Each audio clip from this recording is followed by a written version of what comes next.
Subscribe करिए हमारे channel target UP TET CTET को और बेल आइकन को दबाइए। हेलो फ्रेंड्स, मैं रेनू स्वागत करती हूँ आप सभी भावी अध्यापक एवं अध्यापिकाओं का आपके अपने channel target UP TET CTET में। दोस्तों, आज की इस क्लास में हम पढ़ने वाले हैं आपके डीएलएड फोर्थ सेमेस्टर के 5वें पेपर यानी कि आपके सामाजिक अध्ययन विषय के मोस्ट इंपॉर्टेंट अति लघु उत्तरीय क्वेश्चंस की सीरीज में आपके पवन सीरीज के अति लघु उत्तरीय प्रश्नों को। और ये आपका लास्ट पार्ट है, यानी कि जितने भी क्वेश्चन है आज इस पार्ट में खत्म हो जाएंगे और ये आपका 5वां पार्ट है। दोस्तों, टोटल 305 क्वेश्चन है आपके अति लघु उत्तरीय में और सारे के सारे आज यहाँ खत्म हो जा रहे हैं। अगर पिछली क्लासेस को आपने नहीं देखा है तो डिस्क्रिप्शन बॉक्स और कमेंट बॉक्स आप जरूर चेक कर लीजिएगा, वहां पर आपको क्लासेस मिल जाएंगी। तो क्वेश्चन नंबर 246 है, सांप्रदायिकता क्या है।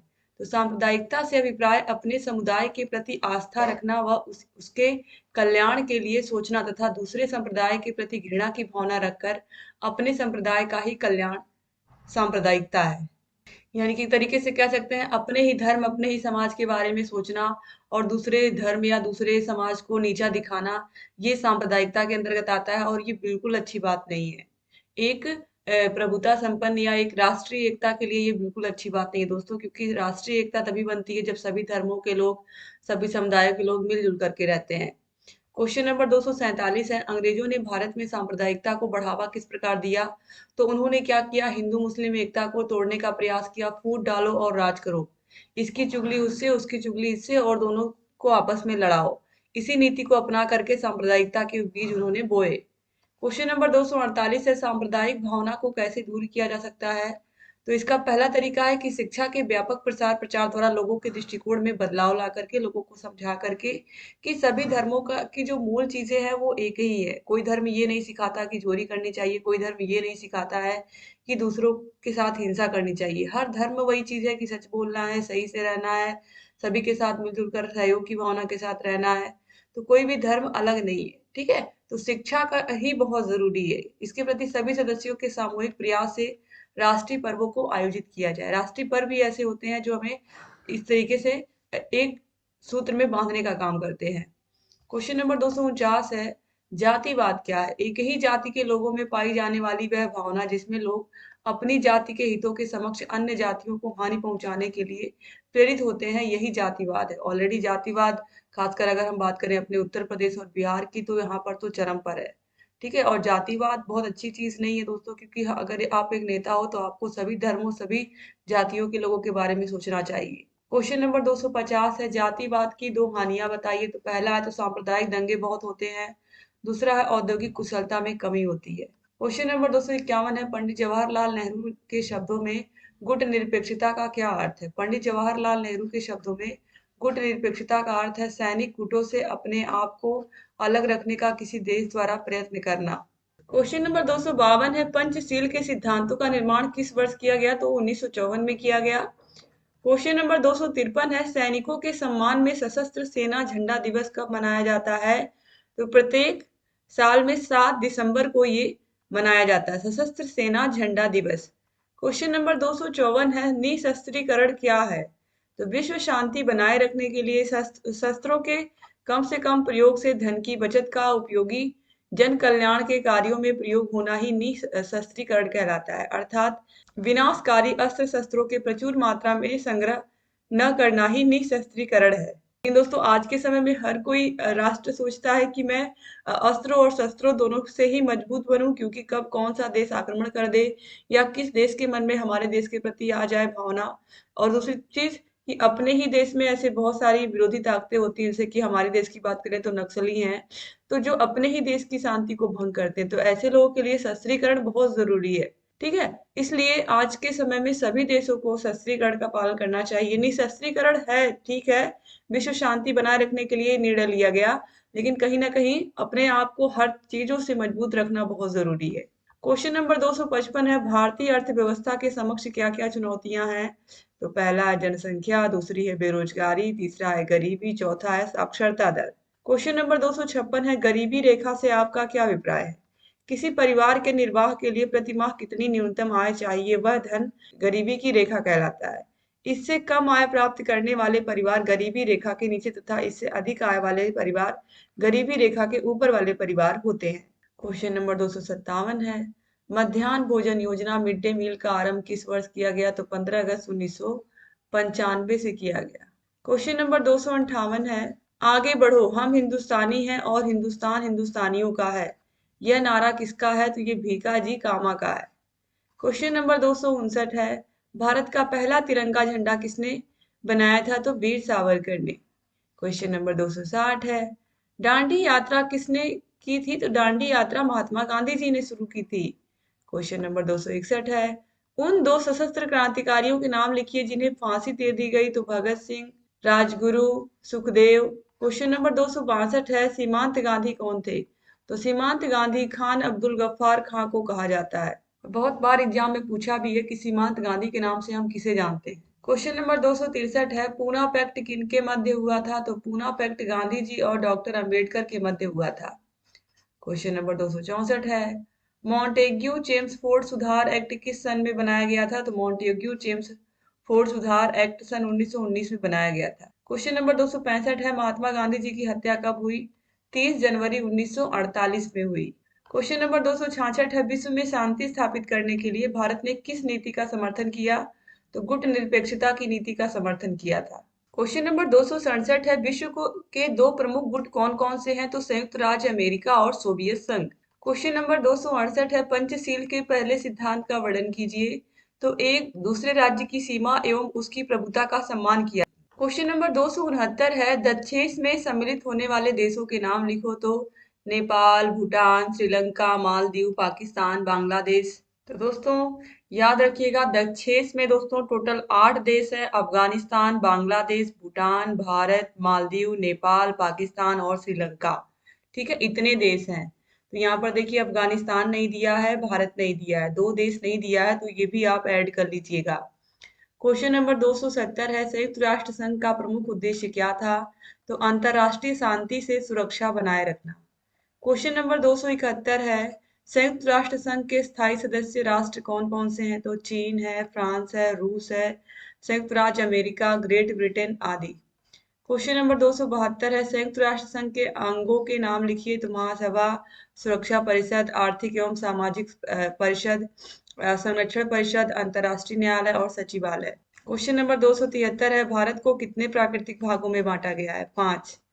क्वेश्चन नंबर 274 है, भारत के दक्षिण में कौन सा महासागर है? तो भारत के दक्षिण में हिंद महासागर है। क्वेश्चन नंबर 275 है, समताप तथा समदाब रेखा किसे कहते हैं? तो समान तापक्रम वाले स्थानों को मिलाकर खींची जाने वाली रेखा को समताप रेखा कहते हैं। समान वायुदाब वाले स्थानों को मिलाकर के खींची जाने वाली रेखा को समदाब रेखा कहते हैं। ठीक है, तो समान तापक्रम वाले स्थानों को मिलाकर के खींची जाने वाली रेखा को समताप रेखा और समान वायु दाब वाले स्थानों को मिलाकर खींची जाने वाली रेखा को समदाब रेखा कहते हैं।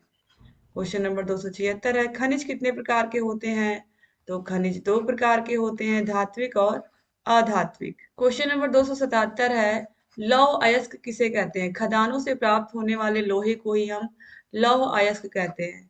क्वेश्चन नंबर 278 है, खान किसे कहते हैं? जिन स्थानों से खनिज प्राप्त किया जाता है उन्हें खान कहते हैं।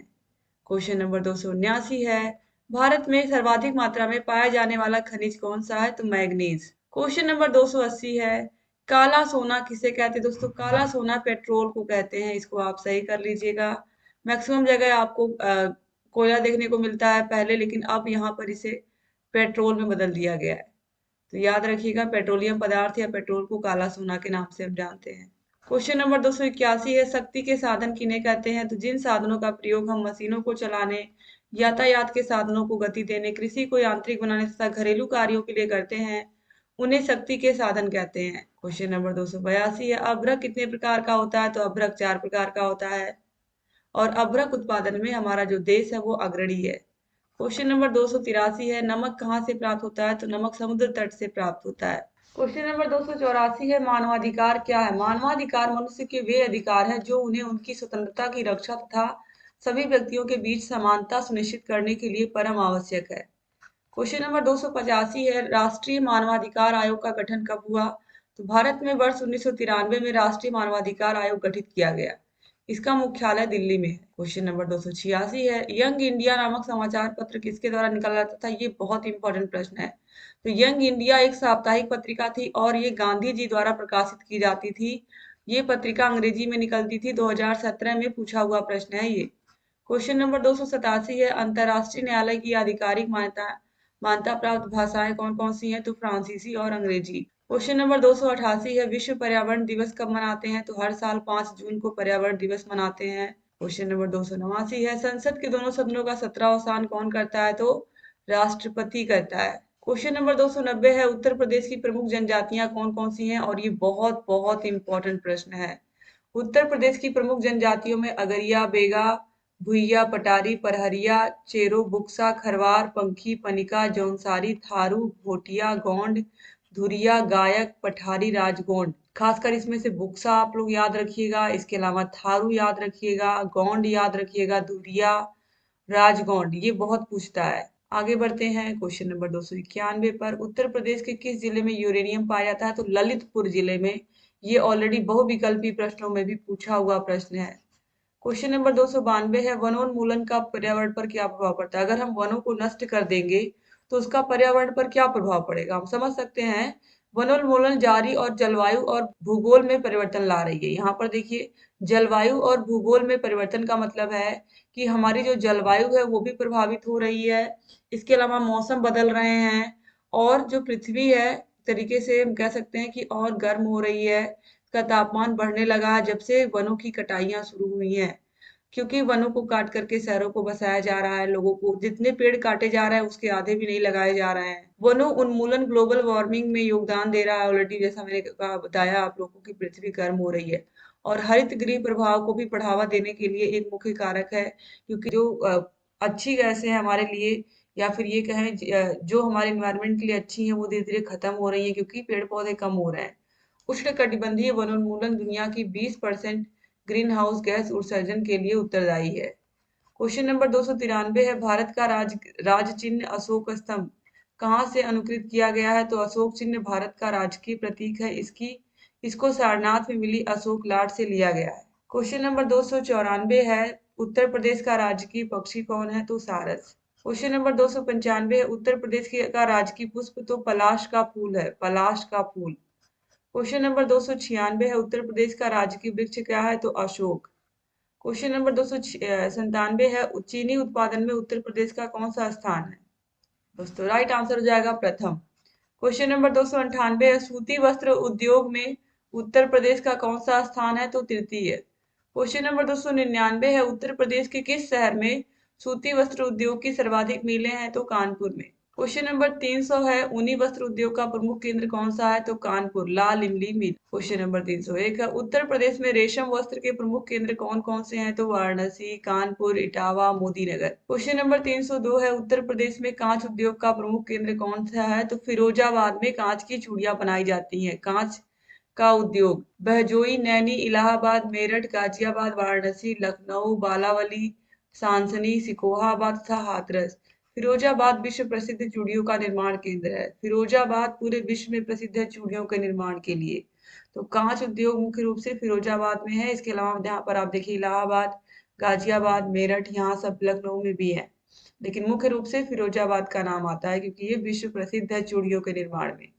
क्वेश्चन नंबर 303 है, एल्यूमिनियम उद्योग का केंद्र कौन सा है? तो सोनभद्र जिले को का रेणुकूट। क्वेश्चन नंबर 304 है, भूस्खलन का तात्पर्य है? भूस्खलन एक भूवैज्ञानिक घटना है।